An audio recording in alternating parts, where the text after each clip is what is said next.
Colorado is exactly who we thought they were, and their fans or the media might try to tell you different, but after you watch that today, I don't know how you could believe them. North Dakota State's a legit FCS contender who could beat plenty of Power 5 schools, but we just watched a brand new head coach who's never had an FBS coordinator job go on the road against two of the top 5 players in the entire country in Travis and Shedeur, and he was one play away from pulling off the upset. Now, I'm very understanding of a slow start given the circumstances. Opening week, tons of new starters, new coaches, a team who's been competing for FCS championships. All that makes sense, but Deion got out-coached. Then he got bailed out by his 2 Heisman contenders. It's never a good idea to make assumptions about a team after one game. I'd actually call that foolish based on my experience watching college football in the past, but this isn't one game.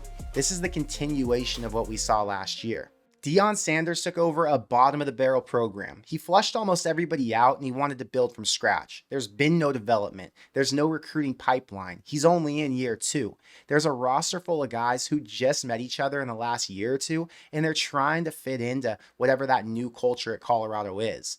They have elite talent at QB and receiver. Their O-line's clearly a work in progress, and the defense outside of Travis didn't look much better than what they had last year. Again, put respect on North Dakota State. They came out hungry, the coaches had an amazing game plan, and the team executed as well as they could have hoped to, but they're still an FCS school. Everybody knew they had a chance to pull the upset, and even with the entire offseason to prep for them, Colorado barely escaped. If today was an accurate representation of who this team is, what's your new record prediction? They're playing in the Big 12 against teams who are twice as talented and even better coached than that team they saw today. Do Shedeur and Travis bail them out every week? Is it enough to be exceptional in the pass game but break down everywhere else? Colorado was down 3 on their own 30, and Deion decided to go for it on 4th down. That's some Scott Frost shit. No disrespect, Scott. Nebraska hasn't played yet, and they could have their own issues too, so I won't speak too much on the matchup, but I will say, based on what I watched tonight, Dylan's got to think he can feast. And I know Colorado's going to come out firing and try to throw it for 300 again, but Nebraska's defense is a little better than what they saw against North Dakota today.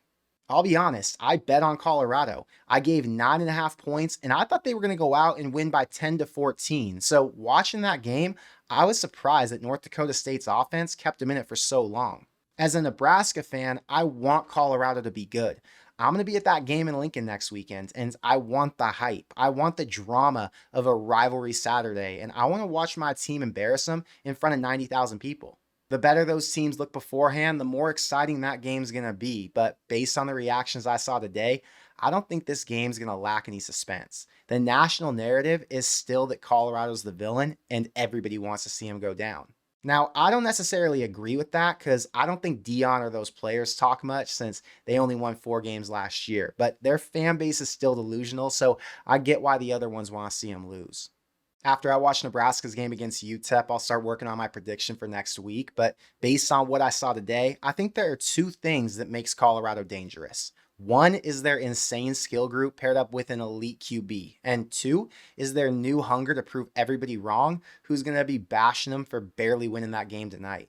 Last year, I posted a reaction after they upset TCU, and I was honest in the fact that I thought Nebraska was going to lose in Boulder, but this time, things feel different.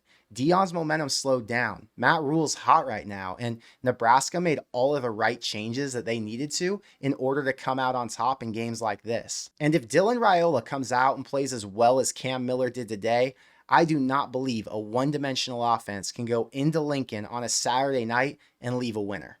But I want to know what you think, so let me know in the comments below.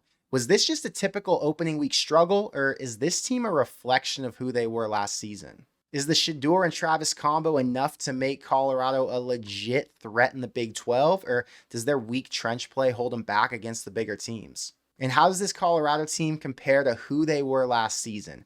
I always hear fans talk about their big portal class, but outside of a couple receivers, I didn't think any of those other transfers made much of a difference tonight, but maybe that's just me. Regardless, I'm just happy we got football back, and I can't wait to get to Nebraska next week to watch all these guys play. So until next time, thank you for being here, and I will see you in the next one. Go Big Red.